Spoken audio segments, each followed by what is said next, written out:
আসসালামু আলাইকুম বন্ধুরা, কেমন আছেন সবাই? আশা করছি আপনারা সবাই ভালো আছেন। তো চলুন বন্ধুরা, আজকের এই ভিডিওটা শুরু করা যাক। আজকের প্রথম খবরটা হলো রিচার্জ নিয়ে 2 জুলাই দেশব্যাপী প্রতিবাদ। 3 জুলাই ট্রাইকে গণ ইমেইল ডিওয়াইর। নেটপ্যাক এবং মোবাইলের রিচার্জের মূল্য অযৌক্তিকভাবে বৃদ্ধির তীব্র বিরোধিতা করল All India Democratic Youth Organisation. সংগঠনের সর্বভারতীয় কমিটির সাধারণ সম্পাদক অমরজিৎ কুমার বেসরকারি টেলিকম সংস্থাগুলি দ্বারা মোবাইলের রিচার্জ এবং নেট প্যাকেজের মূল্য যথেষ্টভাবে বৃদ্ধি করার সিদ্ধান্ত অবিলম্বে প্রত্যাহারের দাবি জানিয়েছেন। তিনি বলেন, আজকাল সরকার সকল পরিষেবা ডিজিটালাইজ করে দিয়েছে, ফলে ইন্টারনেটের উপর নির্ভরশীলতা বহুগুণে বৃদ্ধি পেয়েছে। ছাত্রদের অনলাইন ক্লাস, যুবকদের চাকরির অনলাইন আবেদন থেকে শুরু করে এমনকি অনলাইনে চাকরির যোগ্যতা অর্জনের পরীক্ষা সহ বিভিন্ন ধরনের পরিষেবাগুলিতে আজ মোবাইল ইন্টারনেট অপরিহার্য হয়ে দাঁড়িয়েছে। অনলাইনে লেনদেনের ব্যবহার রাস্তার বিক্রেতা থেকে শুরু করে চিকিৎসার বিল সর্বত্রই করা হয়। তাই প্রতিদিনই মোবাইলের ব্যবহার বৃদ্ধি পাচ্ছে। মোবাইল ইন্টারনেট এবং রিচার্জ আর সবার জীবনে অপরিহার্য। অন্যান্য সুবিধা গ্রহণের জন্য ও মোবাইল ইন্টারনেটের ব্যবহার বৃদ্ধি পাচ্ছে। এমনিতেই বেকারত্ব ও মুদ্রাস্ফীতির ফলে সাধারণ মানুষের দুবেলা খাবার সংগ্রহ করা কঠিন হয়ে পড়েছে। অন্যদিকে মোবাইল এত প্রয়োজনীয় হয়ে পড়েছে যে মানুষ ক্ষুধার্ত থাকলেও মোবাইল রিচার্জের জন্য অর্থ সঞ্চয় করতে বাধ্য হচ্ছেন। সাধারণ মানুষের এমন এক দুর্বিষহ ও অসহায় অবস্থায় বেসরকারি টেলিকম কোম্পানিগুলো যথেষ্ট ও অমানবিকভাবে প্রিপেইড যথেষ্টভাবে বাড়িয়েছে। করোনার সময় ছোট পরিসরের শিল্প ও ব্যবসায়িক প্রতিষ্ঠানসমূহ ব্যাপক ক্ষতির মুখে পড়েছে। সেই সময় বেসরকারি টেলিকম কোম্পানিগুলো সর্বোচ্চ মুনাফা লাভের কোনো সুযোগ ছাড়েনি। Telecom regulatory authority of India ট্রাইয়ের কাছে মোবাইল গ্রাহকরা যদিও ন্যায় প্রদানের আশা করেছিল, কিন্তু ট্রাই মোবাইল গ্রাহকদের স্বার্থে বেসরকারি টেলিকম কোম্পানিগুলোকে নিয়ন্ত্রণের পরিবর্তে নীরব দর্শকের ভূমিকা পালন করছে। সংগঠনের পক্ষ থেকে telecom regulatory authority of India ট্রাইয়ের কাছে দাবি জানানো হয় যে এই বিষয়ে অবিলম্বে হস্তক্ষেপ করতে হবে এবং বেসরকারি টেলিকম কোম্পানিগুলোকে বাধ্য করতে হবে যাতে গ্রাহকদের স্বার্থে রিচার্জ এবং ডাটা চার্জের অযৌক্তিক মূল্যবৃদ্ধি সম্পূর্ণ প্রত্যাহার করা হয়। কেন্দ্রীয় সরকারের কাছে সরকারি টেলিকম কোম্পানি বিএসএনএলকে পুনর্জীবিত করা এবং উন্নত আধুনিক পরিষেবা কম মূল্যে প্রদানের দাবিও সংগঠনের পক্ষ থেকে জানানো হয়। সংগঠনের পক্ষ থেকে সাধারণ জনগণকে এই স্বেচ্ছাচারিতার বিরুদ্ধে আওয়াজ তুলতে আহ্বান জানানো হয়, যাতে ট্রাই এবং কেন্দ্রীয় সরকার বেসরকারি টেলিকম সংস্থাগুলির দ্বারা পর্যায়ক্রমিক অযৌক্তিক বর্ধিত মূল্য অবিলম্বে প্রত্যাহার করে। সংগঠনের পক্ষ থেকে এও জানানো হয়, 2 জুলাই দেশব্যাপী প্রতিবাদের আয়োজন করা হয়েছে এবং 3 জুলাই ট্রাইকে গণ ইমেইল প্রেরণের জন্য সর্বস্তরের জনসাধারণকে আহ্বান জানানো হচ্ছে। আজকের পরবর্তী খবরটি হলো, শিবের ছবি হাতে নিয়ে বক্তব্য রাহুলের, শুরগুল। লোকসভার বিরোধী দলনেতা হিসেবে সোমবার প্রথমবার বক্তব্য রাখেন রাহুল গান্ধী। তাই সেই প্রথম ভাষণে শুরগুল শুরু হলো সংসদে। এদিন শিবের ছবি হাতে নিয়ে বক্তব্য শুরু করেন রাহুল। তিনি দাবি করেন শিবের ছবিতে অহিংসার বার্তা রয়েছে। এরপরই তিনি বিজেপিকে কটাক্ষ করে বলেন, যারা নিজেদের হিন্দু হিন্দু বলে তারা 24 ঘন্টা হিংসার কথা বলছে। তার এই মন্তব্যে বিতর্ক চরমে পৌঁছায়। বিরোধী দলনেতার এমনটা বলা উচিত হয়নি বলে উল্লেখ করেন প্রধানমন্ত্রী নরেন্দ্র মোদী। ক্ষমা চাওয়া উচিত বলে দাবি করেন কেন্দ্রীয় স্বরাষ্ট্রমন্ত্রী অমিত শাহ। রাহুল গান্ধী এদিন ছবি দেখিয়ে উল্লেখ করেন, বাঁ কাঁধে ত্রিশূল রেখে অহিংসার কথাই বোঝানো হয়েছে। শিবের ছবি অহিংসার প্রতীক। কংগ্রেস সাংসদ দাবি করেন, বিজেপির বিরুদ্ধে লড়াই করার সময়ও তারা অহিংসার পথেই হেঁটেছেন। এরপরই তিনি বলেন, যারা নিজেদের হিন্দু বলে দাবি করেন তারা 24 ঘন্টা হিংসা আর ঘৃণার কথা বলেন, মানুষকে ভয় দেখান। রাহুলের এই মন্তব্যের পর নরেন্দ্র মোদী উঠে দাঁড়িয়ে বলেন, গম্ভীর বিষয়, পুরো হিন্দু সমাজকে হিংসাত্মক বলা উচিত নয়। একথা শুনে রাহুল গান্ধী বলেন, বিজেপি আর আরএসএস মানেই দেশের পুরো হিন্দু সমাজ নয়। এরপরই রাহুলের মন্তব্য নিয়ে সরব হন অমিত শাহ। তিনি বলেন, উনি জানেন না কোটি কোটি মানুষ গর্বের সঙ্গে নিজেদের হিন্দু বলেন, তারা সবাই হিংসাত্মক। হিংসার কথা কোনো ধর্মের সঙ্গে জুড়ে দিলেন কিভাবে? ওর ক্ষমা চাওয়া উচিত। তবে তাতেও থামেননি রাহুল গান্ধী। বিজেপির বিরুদ্ধে সাধারণ মানুষকে ভয় দেখানোর অভিযোগও তোলেন রাহুল গান্ধী। বিজেপি সাংসদরা এদিন বারবার সংসদের নিয়ম লঙ্ঘন করার অভিযোগ করেন রাহুলের বিরুদ্ধে। আজকের পরবর্তী খবরটি হলো সোমবার থেকে 5 দিন ভারী বৃষ্টির সম্ভাবনা। রাজ্যে দ্বিতীয়বারের বন্যায় মৃত্যু 34 জনের। রাজ্য সরকারের দুর্যোগ মোকাবিলা বিভাগের তথ্য অনুযায়ী 16 জুন থেকে অসমে বন্যার দ্বিতীয় ওয়েভ শুরু হয়েছে এবং এখন পর্যন্ত রাজ্যে 34 জন ব্যক্তি বন্যায় প্রাণ হারিয়েছেন। আবহাওয়া দপ্তরের তরফে রবিবার জানানো হয়েছে আগামী 5 দিন অসম এবং পার্শ্ববর্তী রাজ্যগুলোয় ভারী বৃষ্টিপাতের সম্ভাবনা রয়েছে। এদিকে ব্রহ্মপুত্র ও কুশিয়ারা সহ বেশ কয়েকটি নদী বিপদসীমার উপর দিয়ে বইছে।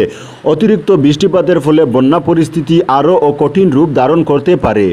রবিবার সন্ধ্যায় সরকারি তরফে যে রিপোর্ট তুলে ধরা হয়েছে সেটা অনুযায়ী রাজ্যের 12টি জেলায় 2,62,000 লোক বন্যার কবলে রয়েছেন। এর মধ্যে সবথেকে বেশি আক্রান্ত বরপেটা জেলা, সেখানে প্রায় 70,000 লোক বন্যায় আক্রান্ত এবং রবিবার 2 ব্যক্তির মৃত্যু হয়েছে। এই তালিকায় দ্বিতীয় স্থানে রয়েছে কাছাড় জেলা, এখানে প্রায় 62,000 লোক বন্যায় আক্রান্ত। তিনসুকিয়া 45,000, মাজুলিতে 35,000 এবং করিমগঞ্জ জেলায় 23,000 লোক বন্যায় আক্রান্ত। পরিস্থিতি সামাল দিতে স্থানীয় প্রশাসনকে প্রয়োজনীয় পদক্ষেপ নিতে নির্দেশ দেওয়া হয়েছে। রাজ্যের 52টি ত্রাণ শিবিরে 2,500 লোক আশ্রয় নিয়েছেন এবং 19,000 লোক এখনও গৃহহীন।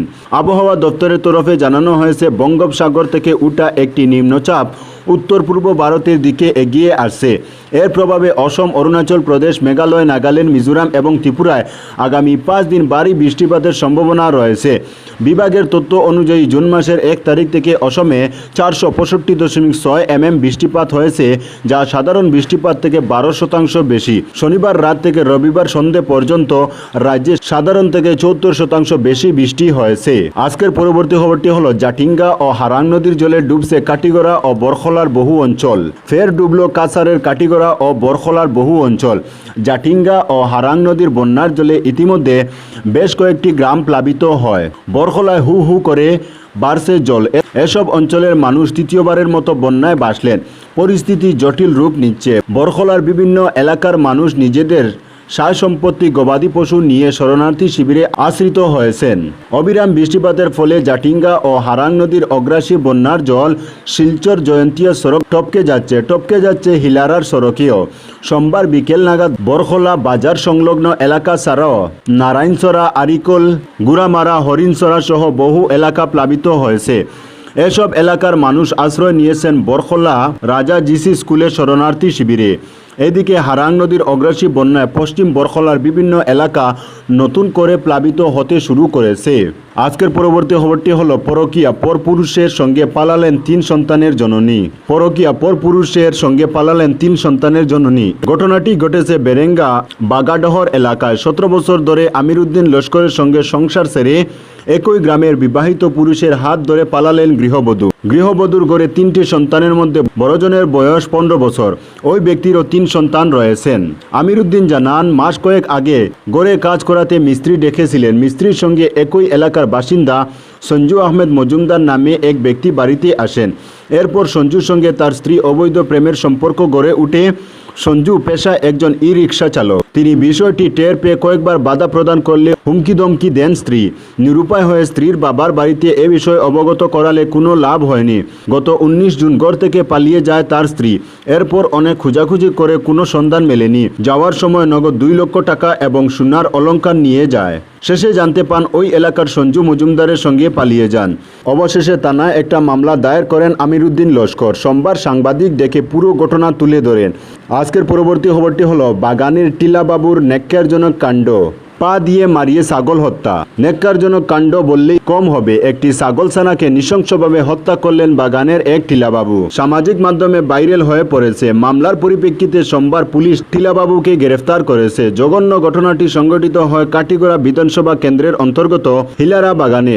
ভাইরাল হওয়া ভিডিওতে দেখা যায় অসিত নন্দী নামে বাগানে টিলাবাবু একটি ছাগলছানাকে পা দিয়ে গলা টিপে ধরেন, কখনো হাত দিয়ে ছিঁড়ে ফেলার চেষ্টা করেন, নির্মমভাবে হত্যা করেন। সামাজিক মাধ্যমে নিন্দার জ্বর ও শাস্তির দাবি উঠেছে। এ ভিডিও দেখে রবিবার রাতে কাটিগড়া থানায় এজাহার দায়ের করেন বাগান শ্রমিক করুণা রাজবংশী। তিনি এজাহারে যশোমতী বাউরি নামের বাগান সর্দারনিকে অভিযুক্ত করেন। তিনি সহ বাগানের বেশ কয়েকজন শ্রমিক বলেন, গত কদিনের মধ্যে প্রায় 20টিরও অধিক ছাগল চুরি হয়েছে।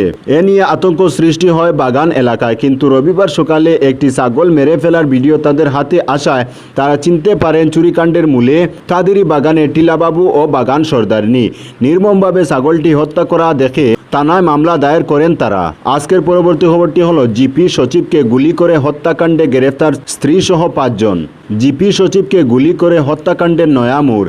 এ ঘটনায় নিহতের স্ত্রীকে আটক করেছে বঙ্গাইগাঁও পুলিশ। 3 লাখ টাকায় সুপারির কিলার দিয়ে জিপি সচিব চন্দ্রকান্ত দাসকে হত্যা করেছেন স্ত্রী, এমন অভিযোগ উঠল। ইতিমধ্যে বঙ্গাইগাঁও পুলিশ চন্দ্রকান্তের স্ত্রী সহ 5 জনকে গ্রেফতার করেছে। উল্লেখ্য, 26 জুন দক্ষিণ বঙ্গাইগাঁওয়ের চিপনশিলা জিপি সচিব চন্দ্রকান্ত দাসকে গুলি করে হত্যা করে দুর্বৃত্তরা। ঘটনাটি ঘটেছে কাচিদোপা এলাকার চায়ের দোকানের সামনে। গুলি করে হত্যা করা হয়। সচিব অফিস থেকে ফিরছিলেন, তিনি গাড়ি থামিয়ে চা খেতে গেলেন। চায়ের দোকানের সামনে গুলি করে দুর্বৃত্তরা। বাইকে এসে 2 যুবক গুলি করে পালিয়ে যায়। ঘটনাস্থলেই মারা যান জিপি সচিব। তো বন্ধুরা, আজকের জন্য এতটুকু। পরবর্তী কোনো নতুন ভিডিওতে দেখা হবে, তখন অবধি ধন্যবাদ।